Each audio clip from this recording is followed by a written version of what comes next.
Disculpar i felicitar. Agrair en primer lloc a Fòrum Europa de nou que ens convidés amb aquest acte i la Sílvia Orriols com a presidenta d'Aliança Catalana pugui respondre a les seves preguntes que li formularan després de la intervenció que farà.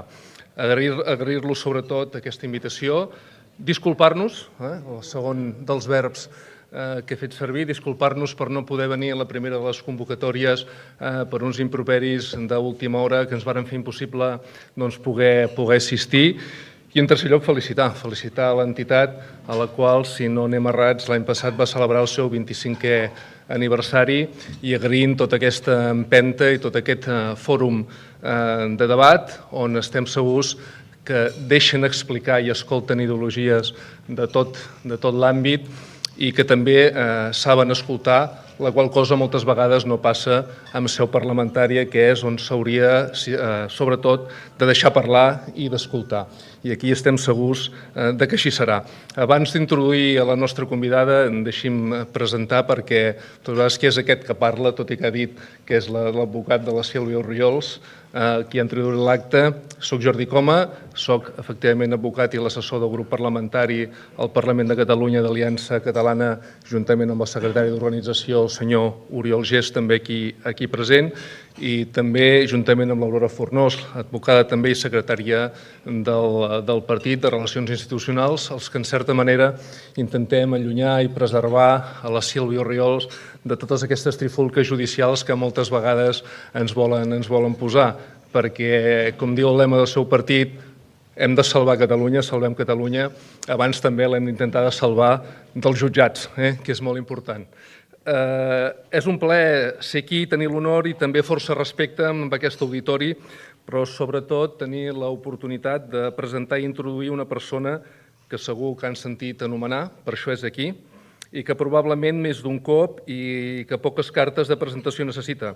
És la Sílvia Orriols Serra i per aquest ordre mare, cofundadora d'Aliança Catalana, batllessa de Ripoll, diputada al Parlament de Catalunya i que els catalans en algun dia vulguin que sigui. I aquí deixo els punts suspensius. Segurament una persona bastament coneguda a través de les xarxes socials perquè els mitjans de comunicació públics no s'hi esmercen pas precisament que ho sigui, com també desconeguda.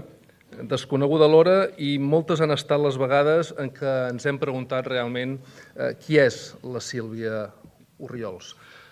L'any 1984, George Orwell imaginava un món gris, sotmès a un poder que vigilava i controlava i fins i tot el pensament i ironies del destí, aquest problema que es planteja, aquesta reflexió sobre aquest món absolutament abduït ideològicament. El 84 neix també la solució, neix la Sílvia Orriols i neix a Vic una veu que justament no ha vingut a callar ni a deixar-se controlar. Si 1984 de George Orwell era un advertiment sobre el silenci i la submissió, ella és la rèplica més viva. És el record que pensar i dir en veu alta el que es creu avui en dia encara és l'acte més revolucionari que hi ha. La Sílvia Orriols va estudiar biblioteconomia i documentació a la mateixa Universitat de Vic i va acabar treballant com a administrativa en una empresa privada. Sí, és aquesta mateixa Sílvia que avui és batllessa i és diputada, que va passat de catalogar llibres a Ripoll, a la biblioteca de Ripoll, a catalogar també mentiders en el món de la política. I ha estat també aquesta persona que ha passat de posar etiquetes als volums, i m'ho deia vinguent també de l'arxiu de Ripoll, a posar etiquetes a les polítiques que no li quadren. És mare de 5 fills, sí. 5 fills. Escoltin bé els noms, La Guinadell, la Caral, la Violant, la Peronella i en Fortià. És tot un manifest en si mateixos i m'atreveixo a dir que és una petita revolta de bellesa i d'identitat catalana enmig d'un món on ben segur que no es perdran en la globalització. I tothom sap que qui és capaç de gestionar aquesta petita multinacional familiar també és capaç de gestionar qualsevol cosa. Els que siguin mares i pares de famílies nombroses ho sabran sobradament. I és una persona, la Sílvia, propera de debò. La trobareu més còmoda parlant de receptes de cuina, del camp, de la gent, dels problemes quotidians que de grans elucubracions i teories econòmiques. La veus al mercat, comprant, recorregant els carrers de Ripoll, parlant amb la gent, i quan parles una estona te n'adones que estàs davant d'una dona valenta, ferma, segura i decidida, i que al final et fa sentir allò que fins ara ningú ens havia estat capaç de transmetre, i és que Catalunya té solució. És la líder d'un partit, que fundà el 1920, després d'anys de militant a formacions com Estat Català, el Front, i que va néixer del descontentament post-2017, això és cert, malgrat que li haguessin advertit que ja no hi havia més espai per cap més partit independentista, realment la Sílvia Orriols va veure que tenia tot l'espai del món perquè se'n va adonar que ja no quedava cap més partit independentista a Catalunya. El 2023 va assolir la batllia de Ripoll, va guanyar amb el 30% dels vots en un poble on no han augmentat els impostos i taxes municipals, han depurat el padró d'habitants font de fraus i abusos, ha fet fora ocupes personalment, juntament amb altres regidors, quan així se'ls ha comunicat, ha clausurat locals que no complien amb la normativa d'activitats i sanitària que cap altre alcalde s'atrevia a inspeccionar, i sobretot ha fet una cosa molt important. S'ha atrevit a dignificar les víctimes dels atentats del 17 d'agost amb un monument d'homenatge i ha convertit Ripoll en el poble més segur del Pirineu. Ha afrontat una qüestió de confiança que no s'han atrevit a convertir-la en moció de censura. I tot i això, amb uns pressupostos que poc marge de joc donaven, i com li agrada dir, ha governat Ripoll amb seny i ordre. Avui, fa unes hores, les enquestes li deien que ja fregaria la majoria absoluta a Ripoll. Això és simptomàtic de l'excel·lent tasca que ella i el seu equip de govern estan duent a terme. I va ser el 2024 quan irromp com a diputada al Parlament de Catalunya. I el primer que fan és posar-li un cordó sanitari que havia de ser una muralla infranquejable i que al final ha acabat sent un simple decorat de cartó-pedra, on l'Aliança Catalana, el Parlament, va irrompre com una alenada d'esperança, amb la Sílvia Orriols siguent la portaveu i portant aquesta veu que la Catalunya que tant necessita i que no sempre són els mitjans. I avui defensa una qüestió que per ella és bàsica, cabdal i essencial, que és la independència, però la defensa sense complexos, sense subvencions i, sobretot, sense demanar perdó. Les altres formacions uns intenten governar, altres intenten fer oposició. Ella sacseja, com tots vostès podran comprovar. I és la veu de la Catalunya que treballa, que es lleva cada dia, que paga impostos i que potser per això, quan parla de gestió i del país, ho fa amb la naturalitat d'algú que sap què és viure el dia a dia. Té la virtut i també el risc de dir exactament el que pensa, aquí i a qualsevol lloc, i ho podran comprovar. Qui volen escoltar és a la Sílvia Orriol, escoltem-la, doncs, sense més dilacions. Moltes gràcies.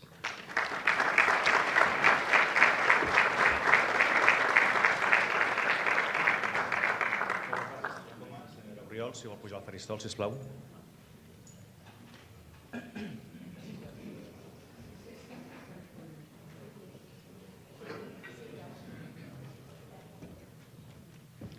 Bon dia i gràcies per estar aquest matí al Fòrum Europa. L'escoltem.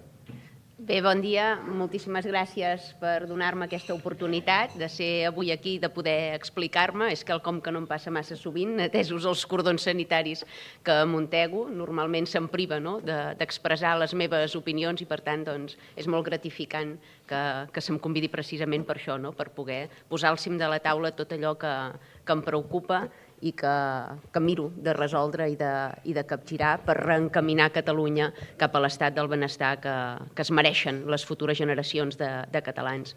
Voldria començar disculpant-me perquè l'altra vegada vaig fallar.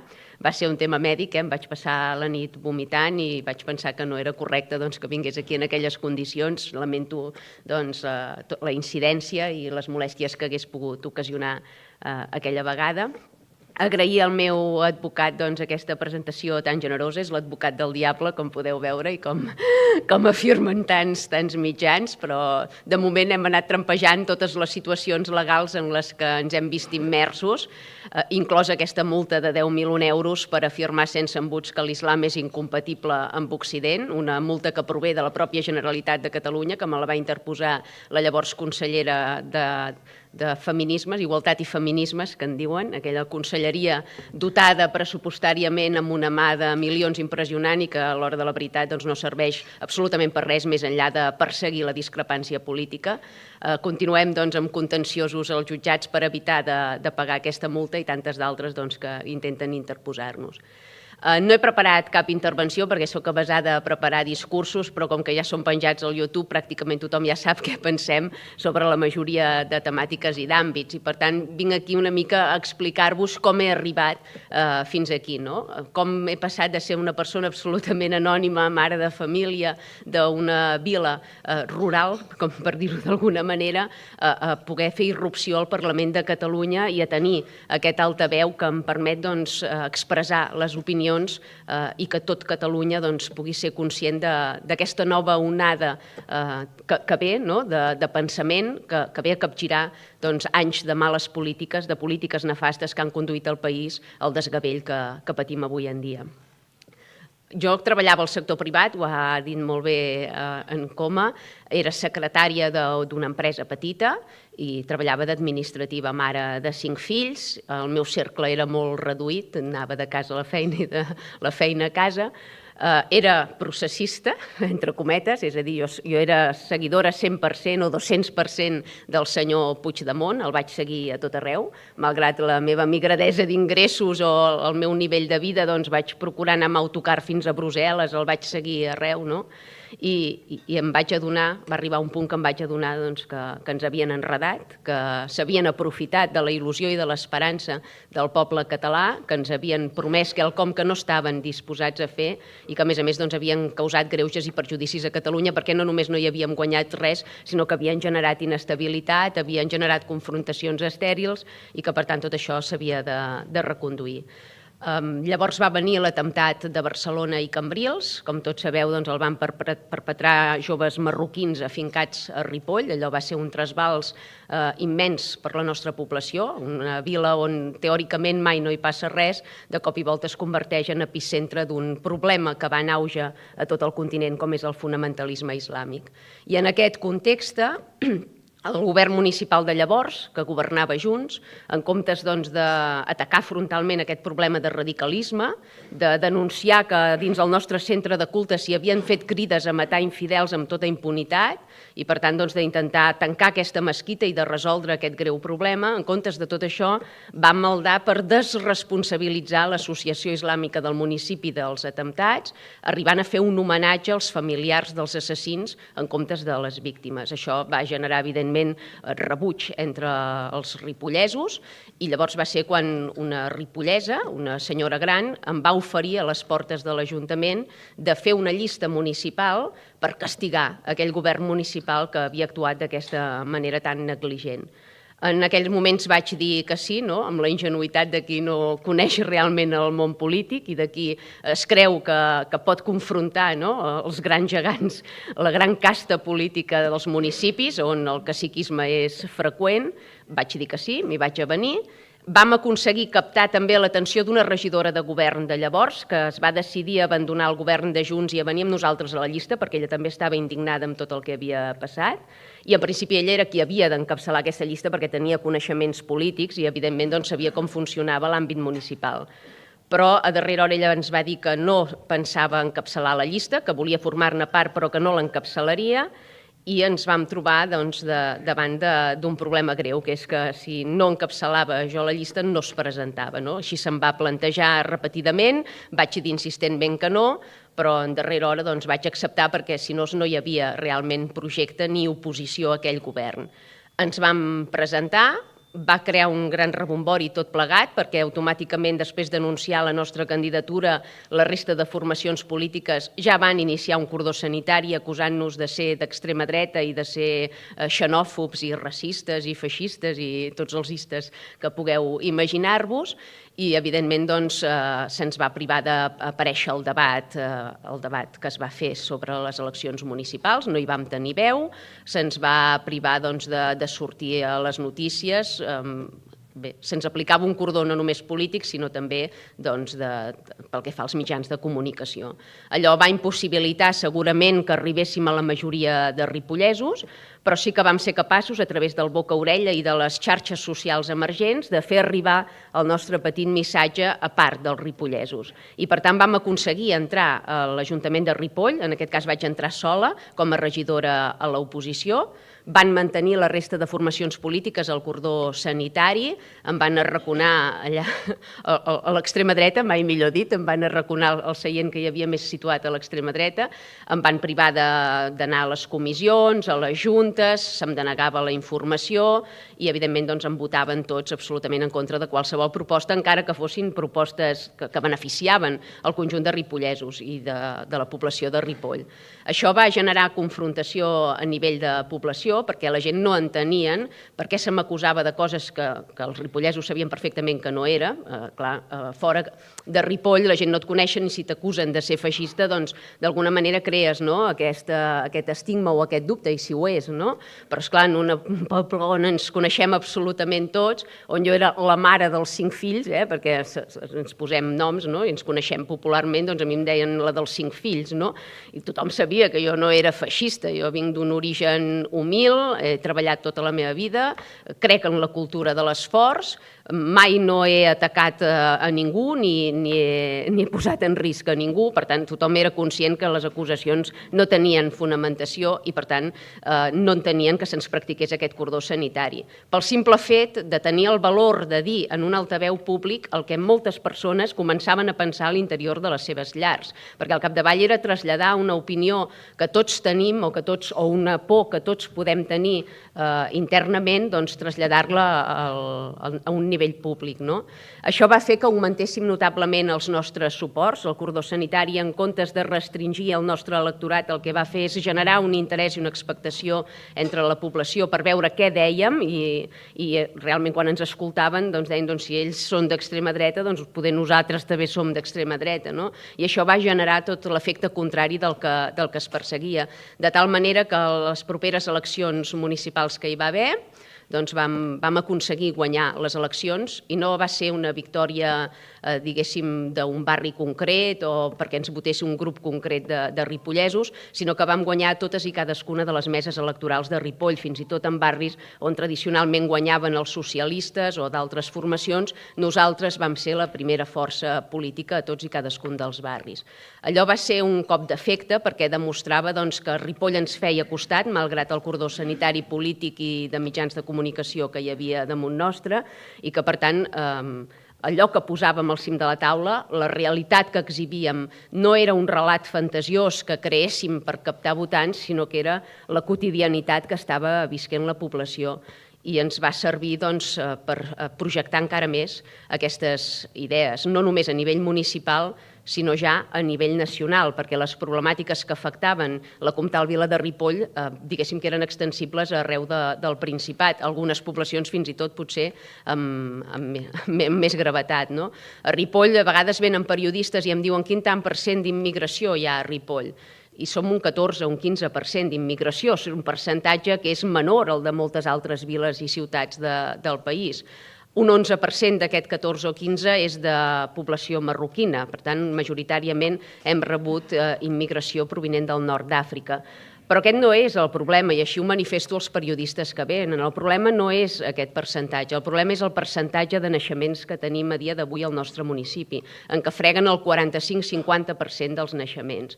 Això ens dibuixa, d'aquí unes dècades, un panorama totalment diferent, un paisatge humà totalment diferent del que hem viscut nosaltres, i que pot condemnar les futures generacions a escenaris fins ara imprevistos que realment poden generar-los problemes més que evidents quan molta part d'aquesta població reincidirà segurament en la cultura retrògrada dels seus pares i intentarà o acabarà imposant a la nostra societat costums i lleis que són absolutament antagòniques o contràries al sistema de valors democràtics, de drets i llibertats que nosaltres hem conegut.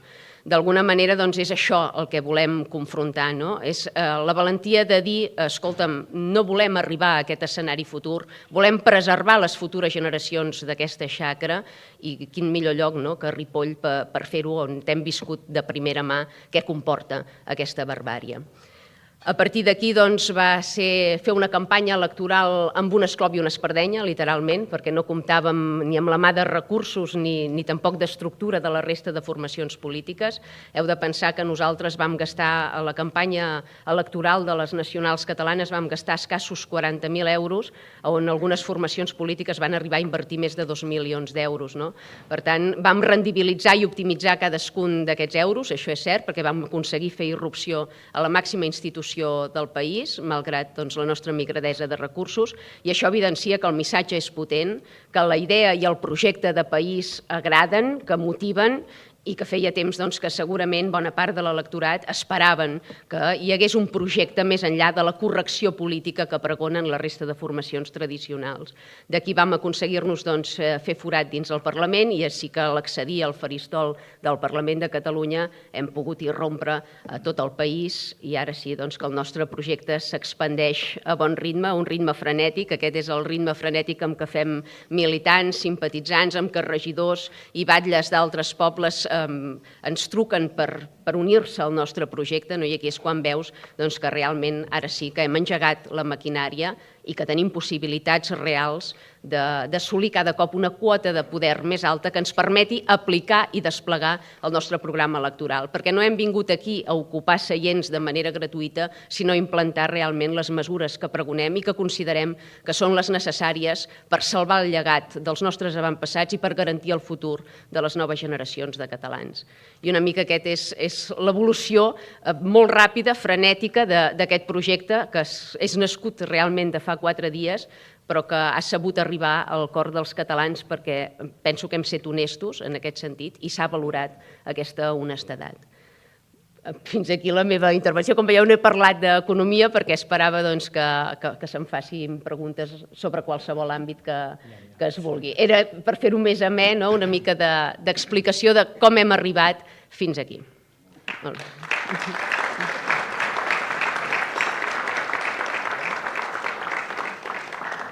Moltes gràcies, senyora Orriols. Comencem, el torn de preguntes.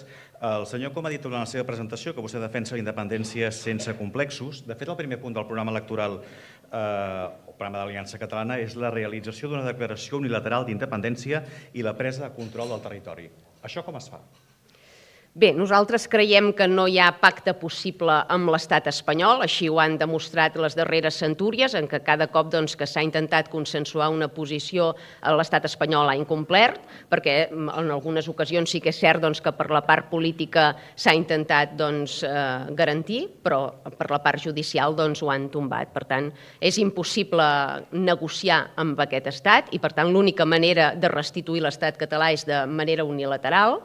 Considerem que no hem de fer referèndums ad eternum, com proposen d'altres formacions polítiques, sinó que hem de plantejar dins els nostres programes electorals, si realment som independentistes, aquesta proclamació unilateral d'independència. Si assolim o obtenim una majoria prou àmplia a les urnes, ens sentirem plenament legitimats per desplegar cadascun dels punts del nostre programa electoral. I en aquest cas nosaltres tenim molt clar que el primer punt del nostre programa electoral és la restitució de l'estat català. Bàsicament perquè l'estat de progrés, de benestar, de prosperitat, de preservació de valors occidentals que nosaltres pregonem no és possible dins el marc de l'estat espanyol. Per tant, el projecte que estem venent de país implica necessàriament la restitució del nostre estat i el control estricte de les nostres fronteres. De totes maneres, si hi hagués una declaració unilateral d'independència, Espanya no es quedaria sense fer res. Bé, s'han plantejat diversos escenaris de què podria passar l'endemà de la independència en cas que Catalunya realment tingués un govern ferm que no se n'anés ni a Waterloo ni es lliurés als tribunals espanyols. Aquí entraríem en el que nosaltres considerem que seria un escenari tipus Lituània-Estònia, on no hi hauria realment un atac militar fort, ni greu com la balcanització, per dir-ho d'alguna manera, i on l'estat espanyol seria incapaç d'ocupar militarment Catalunya i de mantenir aquesta ocupació durant un llarg període de temps en què, evidentment, els catalans resistiríem. Per tant, partim de la primícia de que prèviament s'hauran fet tota una sèrie de passos que ens garanteixin autosuficiència per sobreviure els primers mesos del nostre estat. Això inclou pactes amb països tercers, contactes internacionals, que ens dotin d'aquest finançament i d'aquesta seguretat que garanteixin la nostra integritat nacional durant els primers mesos en què segurament l'estat espanyol intentarà que se'ns boicotegi per part d'altres estats membres o de fins i tot països de fora de la Unió Europea.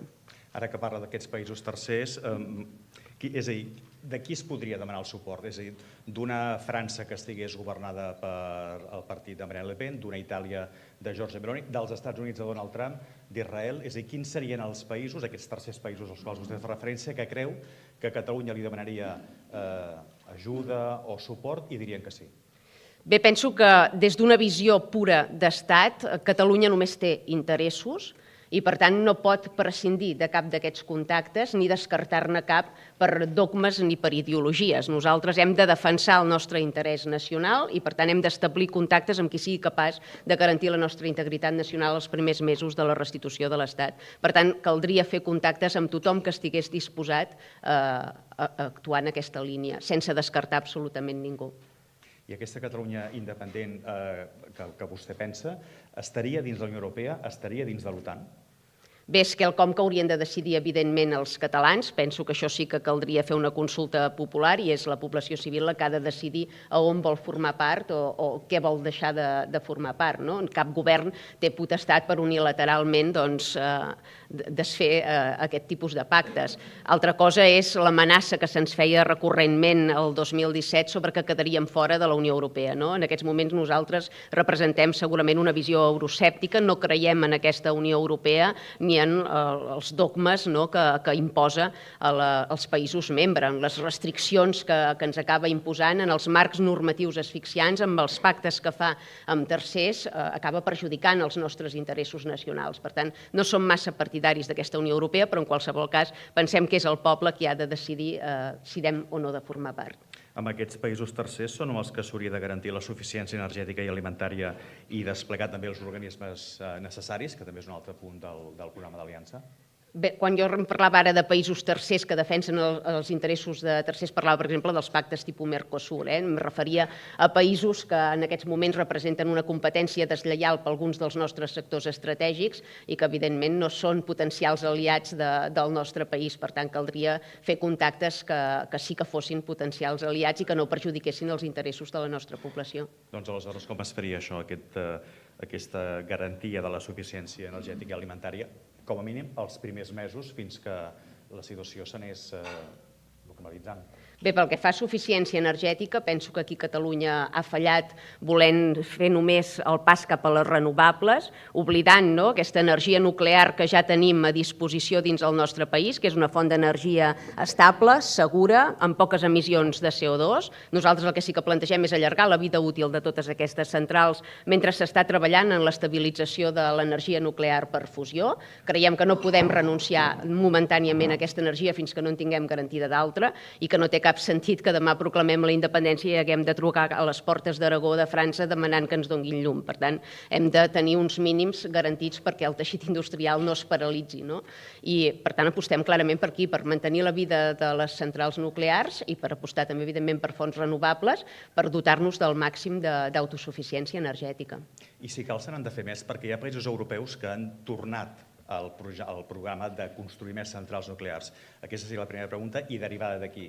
Quan es vol fer gairebé qualsevol cosa, li diria, parcs eòlics, ampliació de carreteres, la gent afectada protesta i en molts casos aquests projectes es deixen de fer. Si s'han de fer, s'han de fer, és a dir, com es diu allò, reial decret, entre cometes? Aquí Aliança Catalana el que té molt clar és que cal tenir visió d'estat i que cal defensar els interessos de l'estat català. Per tant, si un municipi hi ha d'anar una central, doncs hi ha d'anar. Evidentment, això s'ha d'explicar bé a la població, se'ls ha de compensar d'alguna manera, és quelcom que ja de fet s'ha fet, però s'ha de fer. El que no pot ser és que es paralitzi el país només per por de perdre les eleccions a determinats municipis. Els interessos del conjunt de l'Estat han de ser prioritaris els d'un municipi en concret. Sí que creiem que si cal fer més centrals se n'hauran de fer més, no ens hi neguem, i és molt evident que cal arribar a aquest nivell d'autosuficiència. No pot ser que siguem dependents i que haguem de pagar aquestes factures que estem pagant només per dotar d'energia al nostre país. Hem de caminar cap a l'autosuficiència. Hi ha països, com vostè molt bé deia, com Alemanya, que van treure les centrals nuclears i que ara se n'han empenedit i volen recuperar aquest model perquè s'han adonat realment que era una font fiable i estable d'energia. Per tant, penso que aquest discurs de l'esquerra o de l'extrema esquerra de voler criminalitzar les centrals nuclears no és correcte i no s'adiu amb la realitat. De fet, la darrera apagada general que hi va haver del país es va poder aixecar precisament gràcies a les centrals nuclears, si no s'haguessin trigat molt més a poder estabilitzar la situació. L'Amadeu Pons, que és un professor jubilat, diu si el 2017 vostè hagués estat presidenta de la Generalitat de Catalunya, avui seríem independents i com ho hauria fet? No sé si seríem independents o no, és molt fàcil predir el futur un cop ha passat, però sí que el que tinc molt clar és que no hagués durat 8 segons ni hagués renunciat com a presidenta. És a dir, aquí parlen molt de l'aplicació del 155. El 155 és un fax que va enviar l'estat espanyol i que qui va fer complir va ser la pròpia Generalitat de Catalunya. Per tant, d'alguna manera, qui va coordinar aquesta fallida va ser la pròpia Generalitat, van ser Junts i van ser Esquerra. Per tant, això no hagués passat amb Aliança Catalana. És difícil predir si ens n'haguéssim sortit o no, perquè, evidentment, aquí juguen molts factors i hi ha moltes possibilitats, però en qualsevol cas nosaltres sí que ens haguéssim mantingut ferms en la decisió i ho haguéssim defensat fins al final. N'hi ha un altre sobre el tema econòmic en cas que Catalunya fos independent, ho pregunta el Josep Arcas de l'Economia Magazine, diu en una hipotètica independència de Catalunya, vostè quin creu, mirant el mapa que hi ha actualment, quin hauria de ser el principal soci econòmic de Catalunya? Ja descarta la Unió Europea, és a dir, Unió Europea a banda, quin hauria de ser? No cal apartar la Unió Europea. Es poden tenir tractes amb països membres de la Unió Europea, sempre prioritzant els interessos dels catalans i de Catalunya. En qualsevol cas, hi ha molts altres països amb qui tenim tractes comercials i per valors de bastants milions d'euros. Estem parlant d'Israel, dels Estats Units, per tant, hi ha volum a molts d'altres països. Evidentment, no volem perdre aquest potencial, sinó que el que volem és augmentar-lo. El Ramon Casanova, del Col·legi de l'Advocacia de Barcelona, de l'ICAP, li fa dues preguntes. La primera, per formar govern, posaria línies vermelles algun partit? Som un partit polític, i això ho hem afirmat contundentment, que no ha vingut aquí a fer coalicions en base a renúncies del nostre propi programa electoral. És a dir, a Ripoll jo podia haver pactat amb Junts o podia haver intentat pactar amb alguna altra formació política un govern conjunt de coalició, però això hagués comportat la renúncia explícita d'aplicar algun dels punts que duia el programa electoral. Llavors jo preferia passar a l'oposició i fer oposició que no pas governar sense poder aplicar o desplegar aquestes idees o aquest projecte de poble o de país. I a nivell nacional exactament el mateix. No som un partit que cerqui fer coalicions per tenir quotes de poder gratuïtes, sinó per aplicar el nostre programa. Nosaltres hem vingut aquí realment a capgirar la situació, no a tenir el nostre trosset de pastís com la resta de formacions polítiques. Per tant, ens sentim més còmodes fent oposició que no pas governant en base a renúncies. L'altra pregunta que li fa, es considera més a prop de Vox, de la CUP o de Junts? Són els 3 exemples que posa. Home, si he de triar entre aquestes 3, diré que de Junts, evidentment, sí. Des de Servimedia li pregunten què li sembla que el Congrés dels Diputats aquest matí debateixi una proposició de llei impulsada per Vox per prohibir l'ús del burca i el nicab als vels integrals en espais públics. Bé, no sóc partidària de debatre sobre la política espanyola perquè em centro molt en la catalana, però és una proposició de llei que l'Aliança Catalana ja ha presentat al Parlament de Catalunya. En aquest sentit anem avançats, no? Som pioners. Ens hi van votar en contra la majoria de formacions de l'arc parlamentari, quelcom que trobem absolutament indecent, perquè formacions polítiques que es vindiquen feministes i que defensen el progrés i tal i qual, a l'hora de la veritat acaben votant que la barbària i mesures absolutament retrògrades i misògenes facin irrupció a casa nostra i, a més, es normalitzin. Formacions com Esquerra Republicana, que han set pioneres a introduir el vel islàmic dins la màxima institució del país, quelcom que trobem absolutament denunciable i que no comprenem que es pugui dir feminista i progressista i alhora normalitzar aquesta actitud absolutament misògena que no ha de tenir lloc a Occident i per extensió no ha de tenir lloc a Catalunya. El Pere Huguet, què proposa perquè Catalunya torni a ser un país avançat industrialment i reconegut a nivell internacional? Bé, és evident que Catalunya ha perdut pistonada a nivell industrial. Voregem el 17% del PIB, quan havíem set el 23-24%, i nosaltres creiem en la reindustrialització del país. Volem que Catalunya torni a tenir un 25% del PIB gràcies a la indústria. Pensem que si tinguéssim unes bones infraestructures, un sistema ferroviari digne que garantís connexions arreu del territori, tot això seria més fàcil. Per tant, la desinversió de l'estat espanyol ens perjudica també a nivell industrial, però nosaltres apostem clarament per la reindustrialització més que no pas per d'altres sectors com el de serveis. Per què? Perquè garanteix una estabilitat, perquè garanteix uns sous més alts, més dignes, que permeten a les famílies arrelar, prosperar. Això també contribueix a la demografia. Necessitem que neixin catalans per frenar aquesta substitució cultural i demogràfica que estem patint i, per tant, som molt partidaris de reindustrialitzar el país i des dels ajuntaments, des dels propis ajuntaments, fer modificacions del planejament per poder dotar el país de més sòl industrial. El sector primari com se'l recupera? Perquè periòdicament es va escoltar en aquest crit aquesta demanda que s'han de donar ajudes, que s'ha de tornar a fer el que es pugui fer perquè torni l'activitat al camp, es recuperi aquest sector i també se solucionen alguns problemes, com per exemple també el dels incendis a l'estiu. Com es fa això? És complicat perquè hi ha diverses problemàtiques que conflueixen en el sector primari. Una de molt clara és que el preu final dels productes ja no cobreix els costos del mateix producte. D'aquí la subvenció permanent d'aquest sector. Això, evidentment, és un perjudici. Però hi ha un altre perjudici, potser encara pitjor, que és la manca de relleu generacional. És a dir, el jovent no se sent engrescat a continuar amb l'activitat dels seus pares. Cada dia hi ha més explotacions que tanquen, sobretot petites i mitjanes, i això, evidentment, és un problema no només a nivell forestal, sinó també a nivell d'autosuficiència alimentària. Per tant, cal protegir aquest sector. Aquí sí que nosaltres som partidaris d'aplicar mesures proteccionistes. No pot ser que estiguem consumint taronges del Marroc i deixem perdre les del Delta de l'Ebre. Això és inadmissible, és inaudit, no és correcte i, per tant, la competència deslleial ha de desaparèixer. No pot ser que aquí asfixiem la nostra pagesia amb uns marcs reguladors i normatius absolutament estratosfèrics, sobretot pel que fa a impostos verds i a compliments de benestar animal, però també de drets laborals. Tot això no existeix als països tercermundistes on anem a buscar la fruita o on ara mateix estem important la carn. Per tant, no estan competint en igualtat de condicions amb la resta de països. Això s'ha d'acabar a través, evidentment, d'aranzels. El sector primari ha de ser protegit amb aranzels. En Luis Bahamonde, president d'Innovaix, li pregunta què pensa de la relació públic-privada en l'àmbit municipal per tenir una economia més forta.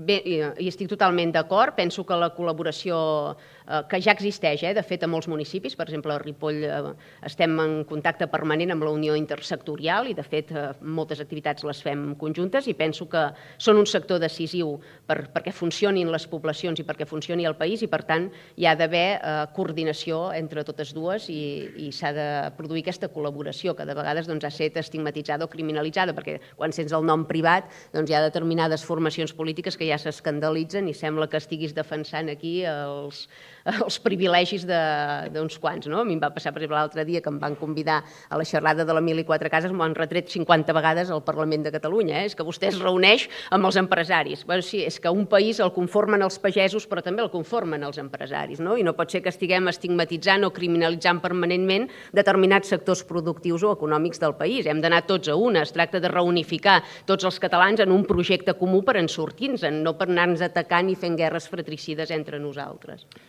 La María José Trancón, vicepresidenta de la Comissió Fiscal de PIMEC, a la Comunitat de Madrid s'acaba d'aprovar un avantprojecte que facilita la continuïtat de l'empresa familiar i amplia la deducció en un 90%. Diu que és un gran avenç pel relleu generacional. Aplicable aquí? Ho defensa?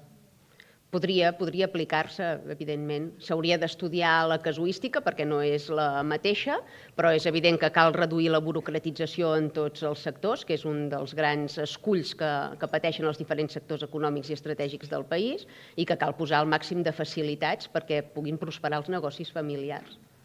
El Romà Nicolau, si arriba al govern, eliminarà l'impost de successions? Creu en una economia, en un sistema econòmic liberal?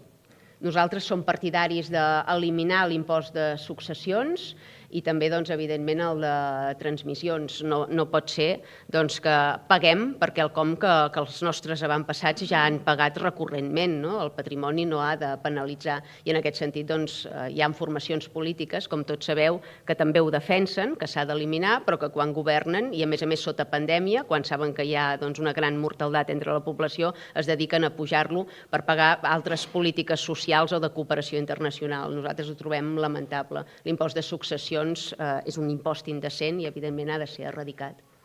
La Rosa Garriga diu: si vostè arriba a organitzar la Generalitat de Catalunya, seria capaç de dur a terme la gestió del dia a dia sense tanta burocràcia?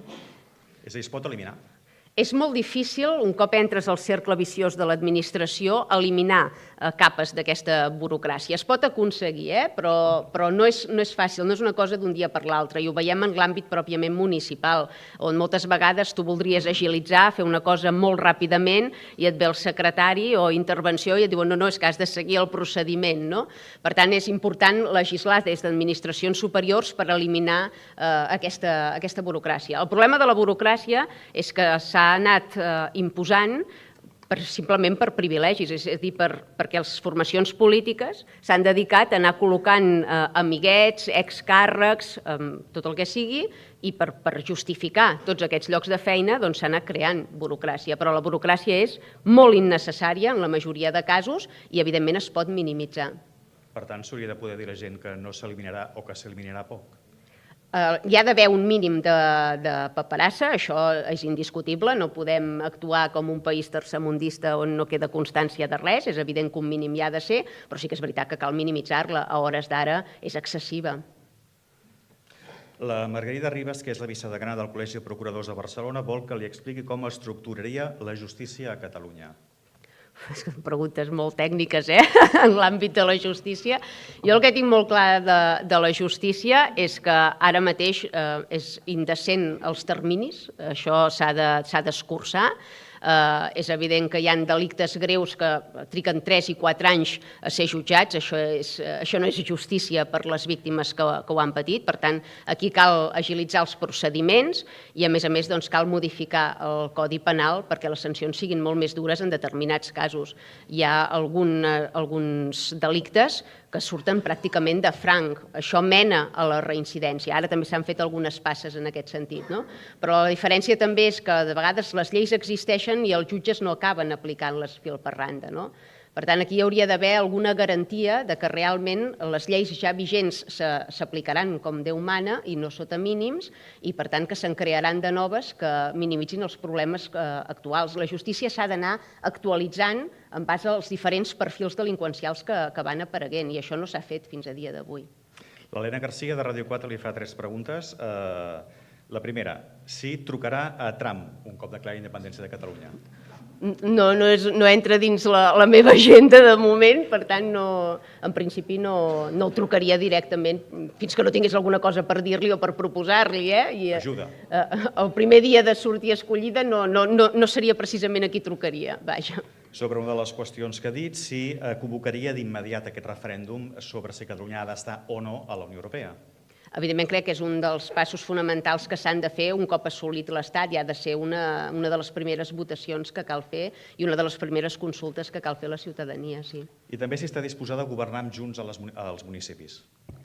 Com he dit abans, entrarem a formar govern sempre i quan això no impliqui renúncies en el nostre programa electoral. Si Junts saber aplicar el nostre programa, no tenim cap problema a formalitzar governs amb ells. Ara, si aquesta formalització comporta, evidentment, haver de renunciar, aquí no hi entrarem.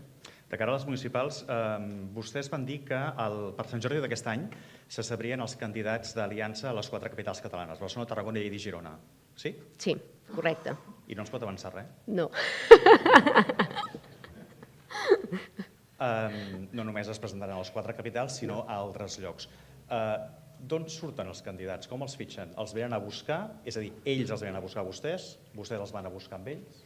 Hi ha una mica de tot. Hi ha persones que sí que s'han apropat a la nostra formació política perquè ja ostenten càrrecs o de regidories o de batllies i volen representar-se a les properes eleccions i volen fer-ho sota les nostres sigles polítiques. Però també hi ha persones que anem a buscar nosaltres directament, perfils que considerem que poden aportar valor al nostre projecte i, per tant, piquem a la seva porta amb l'esperança de que el cordó sanitari no els privi de poder ajudar-nos en aquest projecte que hem iniciat. Per tant, hi ha una mica de tot. Hi ha persones que sí que se'ns apropen i n'hi ha que les anem a cercar nosaltres. Ens han dit que no, també he de dir, alguns candidats d'algunes poblacions, persones que tenen negocis que no veuen clara la compatibilitat, que pensen que poden haver conseqüències i, per tant, ens diuen que no, i altres persones que, tot i tenir negocis, es veuen amb cor d'encapçalar aquest projecte a algunes viles i ciutats. Per tant, anem trampejant la situació com podem. Sí que és veritat que ens agradaria fer el màxim de llistes possibles i que segurament tindríem possibilitats i gent per fer-ho, però tampoc tenim els recursos per minar Catalunya de llistes electorals. Per tant, prioritzarem clarament aquelles viles o ciutats on considerem que tenim més potencial i, per tant, podem aconseguir més nombre de regidors o de batllies. Li pregunto alguna cosa més sobre aquests candidats a les capitals i en concret a la capital del país. Home, dona? No sé si puc dir-ho. Només eliminaríem el 50% de la població. Home. Home, Barcelona. Conegut? Sí. Sí? Conegut mediàticament per la seva professió, per la seva trajectòria professional? Haurem d'esperar el 23 d'abril. I com ho faran? És a dir, un gran acte que es farà en alguna ciutat en concret o presentaran a cada una de les ciutats? Com està pensant organitzar-ho? De fet, encara no ho tenim massa ideat. Suposo que anirem a presentar-los allà on realment faran llista, perquè és el més lògic. Diu que hi ha gent que els ha dit que no per les conseqüències negatives que puguin tenir, perquè és, diguem-ho de manera molt senzilla, perquè és lleig que et posin l'etiqueta d'aliança? Diguéssim que no té les mateixes connotacions ni conseqüències presentar-te per Junts, per Esquerra o presentar-te per Aliança Catalana. Malauradament hi ha una estigmatització damunt la nostra formació política, hi ha nombrosos atacs que hem patit recurrentment per part de l'extrema esquerra i també de grups musulmans, en el cas de Ripoll, i per tant hi ha aquest estigma que de moment pesa damunt nostre i que fa que alguns candidats no ho vegin clar. Vostè ha dit que el partit ha tingut una evolució ràpida i frenètica. No per córrer massa i per córrer, diguem-ne, que molt ràpid, les coses sempre van bé. Seria millor tenir un creixement una miqueta més sostingut o ja li està bé que sigui una pujada gairebé en vertical? El més desitjable seria, evidentment, el creixement sostingut. El que passa és que també és veritat que el temps del país s'esgota. Tampoc tenim temps per perdre ara mateix, tal com estan anant les coses. O hi fem alguna cosa imminentment o ja no hi serem a temps. Per tant, ja ens convé que el creixement, en aquest cas, sigui ràpid, tot i que, evidentment, ens aniria més bé fer-lo sostingut i poder anar controlant més totes les fases. Però, en qualsevol cas, creiem que el país necessita un canvi de manera urgent i, per tant, agraïm la celeritat amb què s'han anat esdevenint els fets. Si les últimes eleccions al Parlament vostè ha dit que va costar 40.000 euros la campanya electoral, és a dir, amb la dimensió que tenia en aquell moment Aliança Catalana, amb l'evolució que esperen tenir tant a les municipals com suposo a les eleccions al Parlament quan toquin, seran més calés, d'on sortiran? Bé, bàsicament de la nostra militància. Sí que és cert que ara estem rebent retribucions públiques i que nosaltres hem manifestat moltes vegades que volem retirar-les. De fet, ho hem fet al municipi de Ripoll, amb l'oposició de tota la resta de formacions tradicionals que es creuen realment que els electors han de subvencionar ideologies. Nosaltres no ho veiem així. Creiem que els projectes polítics perquè han d'estar subvencionats és per la militància i pels propis càrrecs dels partits a través d'un pagament mensual de la retribució pública que percebin en base al seu càrrec i, per tant, considerem que s'han de fer les coses amb transparència i amb el mínim de despesa possible. No veiem que una campanya electoral nacional hagi de costar 2 milions d'euros com es va gastar el Partit Socialista. Pensem que això és llançar recursos i pensem que avui en dia les xarxes socials obren una oportunitat molt gran per, amb la mínima despesa possible, arribar al màxim de gent i, per tant, és aquí on farem incidència. A les xarxes socials, per això, els missatges que es donen són curts, breus. És això el que necessita la gent o necessita una explicació, diguem-ne, més aposentada de les coses que es volen fer? Penso que vivim en una època molt frenètica, amb molta tensió, amb molt estrès, tenim realment poc temps per perdre i, per tant, els missatges concisos, els missatges concrets, que van al fons de la qüestió sense anar fent revolts continus, arriben molt més a la població. Però sí que és cert que darrere d'aquests missatges clars i contundents i breus hi ha d'haver tota una explicació, no? Per això hi ha també altres xarxes socials, per exemple, a Twitter penges vídeos d'1 minut o de 2, però al YouTube penges la intervenció sencera. Per tant, aquella persona que necessita realment dotar-se del contingut sempre pot referenciar-se en altres xarxes per acabar de veure tot el programari. Una més a Barcelona, Gabriel Gené, de Barcelona Oberta. Quin és el projecte que té Aliança per Barcelona? Per la ciutat de Barcelona. Bé, això ho concretarà més el candidat de Barcelona. Evidentment, nosaltres reivindiquem la capitalitat de Barcelona, és la capital del país i volem que recuperi el pes econòmic i de prestigi que havia tingut i que ha anat perdent per culpa d'aquesta desinversió d'Espanya i de la connivència de les formacions polítiques que presideixen la Generalitat. Li pregunten d'immigració, el senyor Ramon, no entenc el cognom, perdonin, però diu el programa d'Aliança Catalana no només és per la independència, sobre immigració, li pregunta si Catalunya ha de continuar sent un país d'acollida. Si Catalunya, perdó? Ha de continuar sent un país d'acollida i quina és la política en aquest sentit? En absolut, pensem que hem sobrepassat i de molt el límit d'acollida i que, a més, ha estat una acollida involuntària i sense condicions ni filtres. Nosaltres advoquem per una regulació total de la immigració, per foragitar del nostre país tots aquells que han entrat de manera il·lícita, tots aquells que han delinquit damunt casa nostra i tots aquells que no se sustenten per mitjans propis. El que no es pot permetre a Catalunya ni cap país del món és acollir una immigració que suposi una càrrega social pel país ni que els perjudiqui a nivell d'inseguretat, d'infraestructura, de serveis públics. Per tant, qui no vingui aquí a portar, a ser un més, a integrar-se, a adaptar-se, a interactuar amb la societat, no ha de ser benvingut. És cert que hi ha llocs de treball per cobrir, és cert que hi ha mancança de personal en alguns sectors, la contractació d'origen ho resol absolutament tot, perquè aquella persona arriba amb el contracte, ve aquí, desenvolupa la tasca, percep la retribució justa per la tasca que desenvolupa. Mentre dura aquesta tasca, evidentment, disposa dels serveis públics perquè està cotitzant i quan finalitza aquesta tasca se n'en torna al seu país. Aquest és el concepte d'immigració que nosaltres defensem. Aquest estiu Suïssa votarà en referèndum una proposta del partit d'ultradreta, Partit Popular Suís, per limitar la població del país a 10 milions de persones. Ara són una miqueta més de 9,2 milions. S'hauria de poder fer això també aquí a Catalunya i posar una xifra? És evident que no podem continuar amb aquest creixement continu i perpetu de la població, perquè ho hem manifestat moltes vegades al Parlament. Sí que creix molt el percentatge d'immigració, però no creix al mateix ritme el percentatge del PIB. Quan tu importes tota aquesta mà d'obra barata, però després resulta que crees la renda mínima garantida i el 40% va destinat a persones que acaben d'entrar al país, el que estàs fent no és incentivar la seva incorporació al món laboral, sinó que visquin del cuento que diem a Ripoll de tota la vida, no? I, per tant, alguna cosa falla. Tu no pots permetre que entri gent i subvencionar-los, això és una càrrega pels contribuents que ja hi érem. Això no resol cap problema del país. Aquest creixement no ens interessa. Ens interessa que vinguin persones disposades a treballar, disposades a aportar i disposades a adaptar-se al nostre marc normatiu. Ara som una miqueta més de 8 milions, 8,2. Quina és la xifra màxima d'habitants que voten a Catalunya?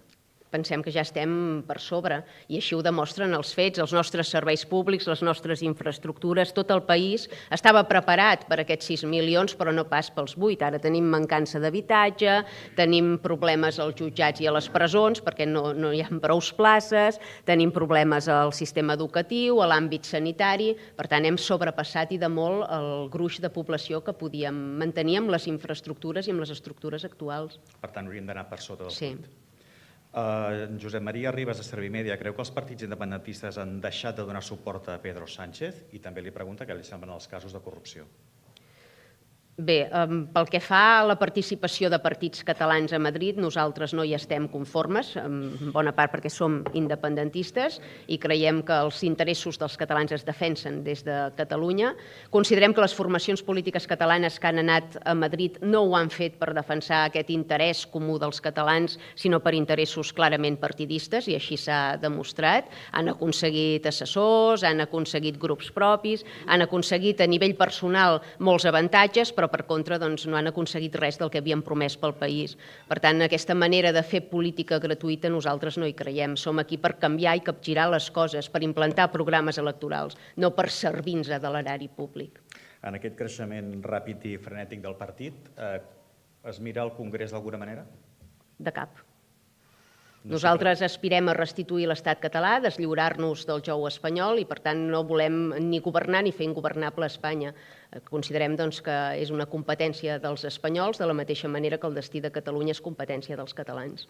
Per tant, les úniques eleccions a les que es presenta Aliança són municipals i catalanes. Sí. Europees? Europees, a dia d'avui no ho hem decidit en cap congrés i, per tant, queda oberta la porta, però a les espanyoles segur que no. El C. Giró de RAC1 li pregunta si Aliança està redefinint les polítiques de Junts. Evidentment, condicionem les polítiques de totes les formacions polítiques de l'arc parlamentari. Abans de la irrupció d'Aliança Catalana, Vox no parlava català al Parlament i ara parla català. Abans de la irrupció d'Aliança Catalana, Junts no fiscalitzava padrons, ara inicia la fiscalització de padrons. Per tant, sí, estem condicionant tot l'àmbit polític, evidentment, i aquesta és potser la major victòria d'Aliança Catalana, no? Malgrat ser la força més minoritària de l'arc parlamentari, ha estat capaç de condicionar la política de les grans forces polítiques del país. Hi ha diverses preguntes relatives a la natalitat. Daniel Arasa, de la Plataforma per la Família, el Xavier Lumbriares, de l'associació Edip Rei, i el Raül Sánchez, de Famílies Nombroses de Catalunya. Bàsicament, es podrien arribar a resumir per què ha caigut la natalitat a partir del 76 i quines serien les polítiques que s'haurien de promoure perquè hi haguessin més naixements a Catalunya. Moltes vegades es mira cap als països nòrdics. Són aquestes les que s'han d'aplicar? N'hi ha algunes altres?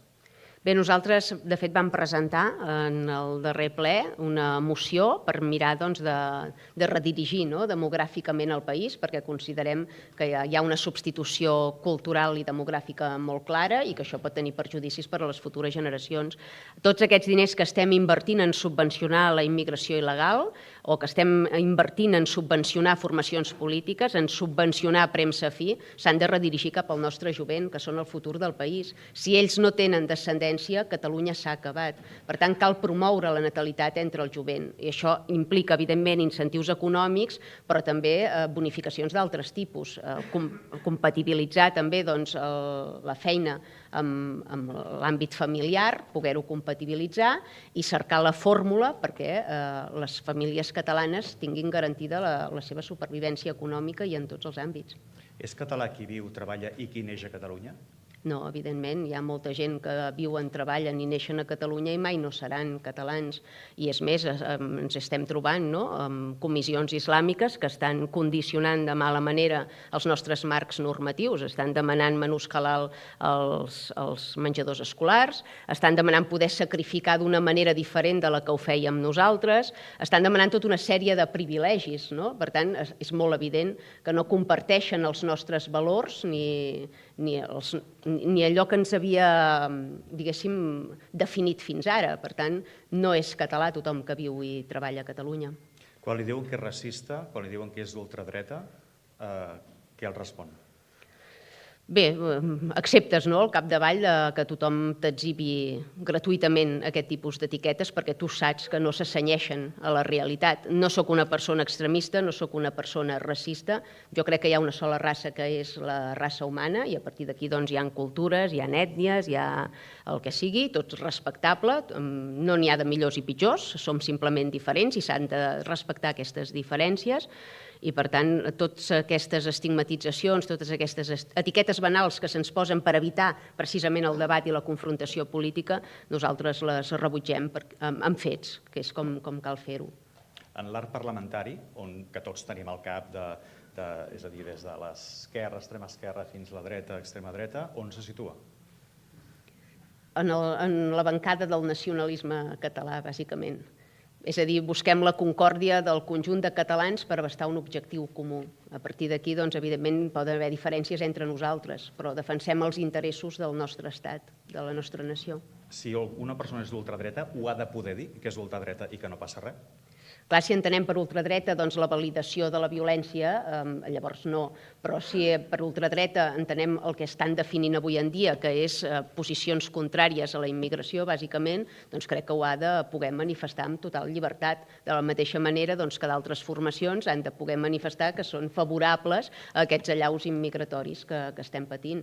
I, evidentment, la confrontació ha de ser dialèctica, amb arguments i a través de les urnes, no?, de que s'imposi doncs, la visió més generalitzada. Preguntes també sobre el tema d'habitatge i d'ocupació que fan el Carles Soler de Som Habitatge i el Juan Cabanas Oltra, que és el president de la Unió de Comunitats de Propietaris de Sant Martí. Com s'acaba amb el desgavell legislatiu en matèria d'habitatge? Com s'acaba amb l'ocupació? Bé, dotant de seguretat jurídica als propietaris perquè tornin a posar els seus habitatges al parc immobiliari. No pot ser aquesta visió intervencionista de l'administració que topa els preus de lloguer, que regula contra el propietari i que per contra doncs, gairebé celebra les ocupacions il·legals. No podem continuar així. Cal perseguir les ocupacions il·legals, dotar de seguretat jurídica als propietaris, no criminalitzar els promotors, no obligar-los a reservar un 25 o un 50% dels pisos que construeixin per a protecció oficial, perquè tot això l'únic que fa és desincentivar les inversions. Cal recuperar el model anterior i previ, és a dir, cal dotar de llibertat i de seguretat aquest sector. El Paco Camarasa, que és de l'Associació Catalana de Persones Executives, Directives i Empresàries, diu que la seva associació comparteix la necessitat de protegir el dret a la baixa mèdica quan és necessari, però que els preocupa el frau i l'abús del sistema que perjudica empreses i treballadors i vol saber quines són les mesures concretes que proposa per combatre aquest frau. Això és bastant difícil de combatre i, a més, cada cop és pitjor, no? Perquè abans, quan t'agafaves la baixa, doncs havies de personar-te al teu lloc de feina i dur-la. Ara ja s'envia tot telemàticament, l'empresari no té dret a saber què ha causat la baixa, per tant s'han anat fent restriccions d'aquest tipus que dificulten saber si és un frau de llei o realment hi ha una malaltia darrere que diguéssim, justifiqui aquella baixa laboral. És quelcom que no només afecta el sector privat, que també devasta i encara més el sector públic, on la baixa no comporta una pèrdua retributiva, és a dir, els funcionaris, si estan de baixa, cobren el 100%, per tant, imagineu-vos quin incentiu o quina motivació han de tenir per anar als seus llocs de feina, i és realment quelcom difícil de combatre a nivell normatiu, perquè no pots diguéssim, contradir les indicacions mèdiques. Per tant, aquí veig difícil de poder-ho resoldre. El que sí que es pot fer per incrementar o incentivar la incorporació al món laboral és no subsidiar la ganduleria, com s'està fent, però més enllà d'això, a nivell mèdic és dificultós. Abans ha fet referència a la trobada que vam tenir amb empresaris al Golf Empordà ara fa unes quantes setmanes. Sí. Quines són les relacions que té Aliança tant amb els empresaris com els sindicats? Les mateixes que té en qualsevol altre sector productiu i econòmic del país. Com he dit abans, i des d'una visió claríssima d'Estat, nosaltres considerem que tots aquests sectors són imprescindibles i que, per tant, cal garantir que tots puguin continuar exercint les seves funcions amb tota normalitat. Trobades amb els sindicats com les que va tenir amb empresaris n'hi ha previstes? Sí, regularment mantenim trobades, de fet, amb sindicats i sobretot els sectors al Parlament de Catalunya. Ens demanen, de fet, aquestes reunions, escoltem a tothom i, evidentment, un cop escoltat tothom, doncs formalitzem la nostra pròpia visió de tot. La Mei Sorolla li pregunta què li semblen les polítiques d'immigració dels Estats Units i si serien aplicables a Catalunya. Bé, hi ha molta controvèrsia sobre aquest afer i sobre la forma en com s'ha executat. Probablement no compartiríem algunes de les imatges que s'han vist i que semblen escandaloses, però també ho hem manifestat d'altres vegades. És molt dur veure canalla afectada per aquestes polítiques, però també és dur pensar quin futur deixes tu als teus fills. I amb aquesta voluntat de protegir les futures generacions de catalans penso que s'han de prendre certes mesures. Algunes podran semblar dràstiques, però si volem preservar un estat del benestar, un estat basat en valors occidentals, segurament en algun moment haurem de prendre alguna decisió difícil. No dic que comparteixi al 100% les polítiques d'en Trump, però sí que comparteixo el fet que hi hagi per primer cop tota una sèrie de polítics que compleixen els seus programes electorals, que és quelcom al que no estem malauradament avesats.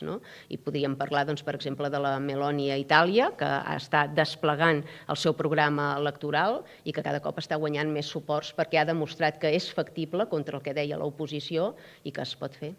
Seria un exemple a poder seguir o poder trasplantar el que ha passat amb Meloni o que està passant amb Meloni a Itàlia a Catalunya? Penso que passarà a Catalunya i a molts d'altres països europeus i que és inevitable perquè realment el gruix de la població civil n'estem farts de patir les conseqüències d'aquesta llau immigratòria a la que ens han condemnat els polítics. Hi ha parlat mai? No. I li agradaria parlar-hi amb la senyora Meloni? Sí, no em faria res. La veritat és que crec que és una persona intel·ligent i que és una persona que és valenta i no em faria res fer-hi un cafè, al contrari. També s'ha parlat molt d'un possible viatge o d'una invitació per anar a Israel per part del Likud. Què hi ha d'això?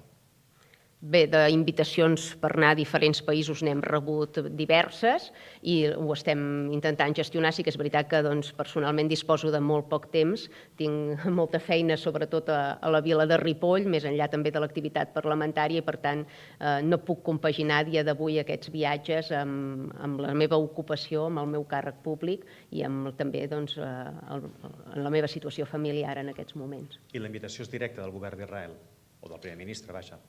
Bé, normalment no revelem les fonts dels contactes i, per tant, preferim no respondre. Ara que diu que és difícil aquesta compatibilitat i tornar a haver eleccions municipals i tornar a haver eleccions al Parlament, es presentarà vostè com a cap de cartell tant a Ripoll com al Parlament de Catalunya? A Ripoll segur, a Ripoll perquè bàsicament és un projecte que vull continuar desplegant, crec que hem demostrat moltes coses en aquests 4 anys però que en quedaran moltes de pendentes i per tant vull tornar a capitanejar aquest projecte i vull saber si realment la població del municipi em fa costat després d'haver fet tots aquests canvis o per contra he perdut la seva confiança. Per tant, és un repte personal que sí que vull afrontar a la comtal vila de Ripoll. Al Parlament de Catalunya estem buscant perfils potents, capdavanters, no sé si repetiré o no, si ho faig serà sempre pensant en la viabilitat i en la projecció d'Aliança Catalana. No pas per un interès personal, perquè sí que és veritat que compaginar 2 càrrecs públics no és fàcil. El govern de l'Aragó vol que se li tornin ja les pintures de Sixena. Els hi tornaria o no? Bé, quan retornin a Catalunya tot el que ens han espoliat, doncs jo potser també faria el pas de retornar alguna cosa. El que no pot ser és que Catalunya sempre acabi pagant totes les factures i per contra sempre quedin endeutats els altres amb nosaltres. Per tant, si no hi ha bidireccionalitat, hi ha moltes obres catalanes que són espoliades i que no ens han retornat. Exigim bidireccionalitat, estem d'acord en retornar aquelles que eren d'altres territoris sempre i quan se'ns retornin les nostres. El Departament d'Educació vol plantar cara als discursos d'odi que s'escampen per les aules. Hi ha també diferents iniciatives per lluitar contra aquests discursos i que la gent sàpiga diferenciar el que són les mentides del que són informacions certes. S'ha d'ajudar a aquestes iniciatives? Això del discurs d'odi o del delicte d'odi és una mica perillós, perquè aquí entrem en el terreny de la subjectivitat. Què és un delicte d'odi o què és un discurs d'odi? Perquè per mi pot ser una cosa i per algú de la CUP n'és una altra. Per tant, qui és que marca els criteris d'això? Penso que entrem en un joc totalitarista bastant perillós. que tant avui poden aplicar uns com demà podrien aplicar els altres, i penso que això no és correcte. Tothom ha de poder expressar lliurement les seves opinions. Evidentment, aquí dins no hi entren les mentides ni el que podem anomenar fake news, això sí que s'ha de combatre, però el que és el discurs o la visió determinada del món de cadascú, això no es pot combatre ni es pot capar amb lleis, perquè no és correcte. Això és privar del lliure pensament. I qui hauria de definir què és el discurs d'odi, per exemple? Per mi, molt clarament, un discurs d'odi és aquell que atempta o que mena la violència contra determinades persones. Si no hi ha aquest indici de menar la violència, per mi no és un discurs d'odi. Aplicat a mi i a d'altres. Per exemple, a l'Aliança Catalana rebem moltes crítiques. Nosaltres no ho considerem discursos ni delictes d'odi. Ara, quan ens agredeixen, ens llencen pintura, ens claven empentes, ens escupen, home, llavors poder sí, que hi veiem una infracció de llei aquí. Vostè és president i es troba en vaga de metges, es troba en una vaga de mestres, es troba en protesta dels pagesos. Com ho gestiona? Clar, no és fàcil, i des del sofà sempre hi ha moltes propostes. És evident que hi ha molts anys de deixadesa de l'administració en tots aquests sectors, que la realitat de tots aquests àmbits ha canviat dràsticament. De vegades parlant amb metges o parlant amb professors t'ho expliquen, estan al límit de la baixa per depressió, només de veure el panorama que viuen a les aules o als centres mèdics. Per tant, s'ha de resoldre l'arrel del problema. No n'hi ha prou en fer millores salarials puntuals per acontentar-los i que demà no facin vaga. S'ha d'anar realment a l'arrel estructural dels problemes que generen tot aquest ambient. I penso que el govern actual no hi està disposat.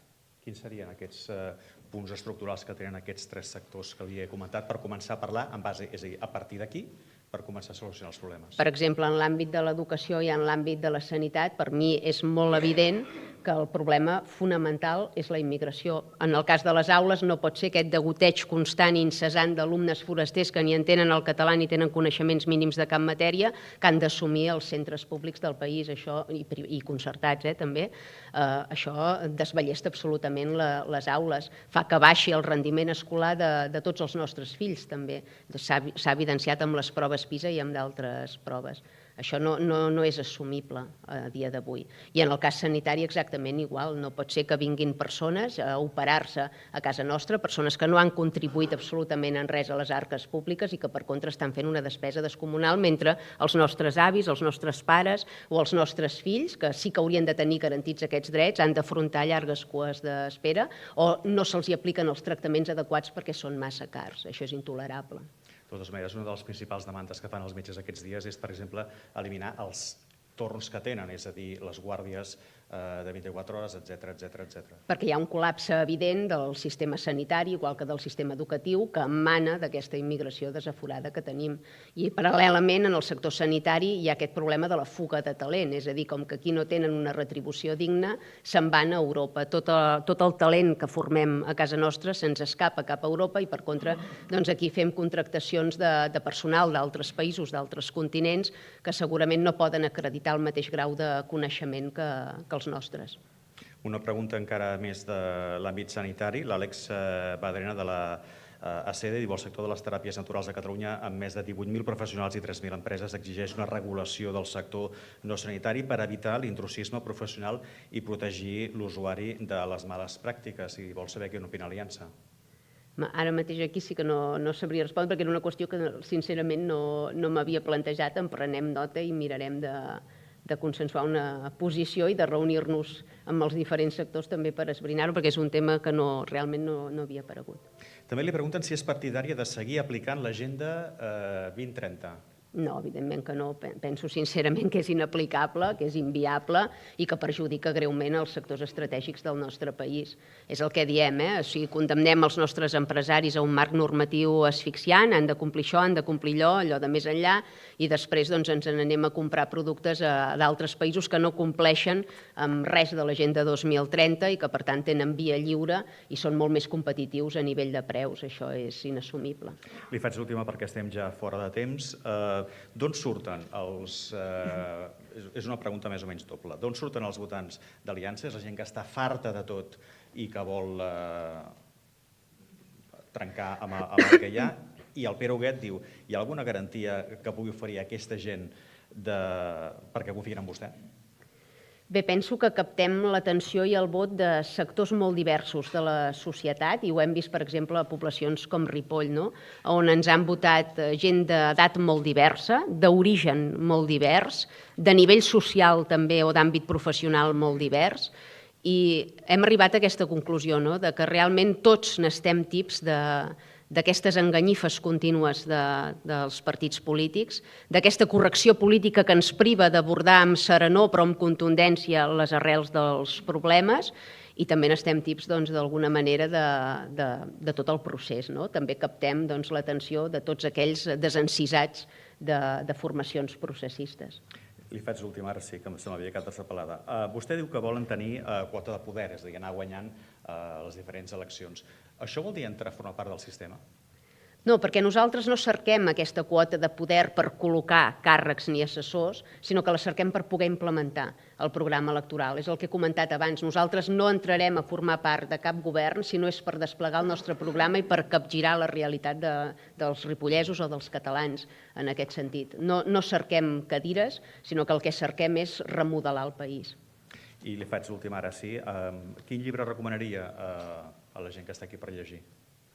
Dels últims que hagi llegit, que li hagin agradat, que creu que siguin interessants. A mi m'agraden molt les novel·les rurals catalanes, són els que potser llegeixo més, però així més de caire polític ha sortit un recull de tots els escrits d'en Daniel Cardona, que és un independentista i redem del segle passat que segueixo molt i que recomano a tothom. Molt bé, doncs hem arribat al final d'una nova edició del Fòrum Europa Nova Economia, avui amb Sílvia Orriols, presidenta d'Aliança Catalana, batllessa de Ripoll i diputada del Parlament de Catalunya. Gràcies en nom del Fòrum Europa Nova Economia i del seu president, José Luis Rodríguez, i també a tots vostès per estar aquest matí aquí i fins al pròxim esmorzar. A vostès, merci.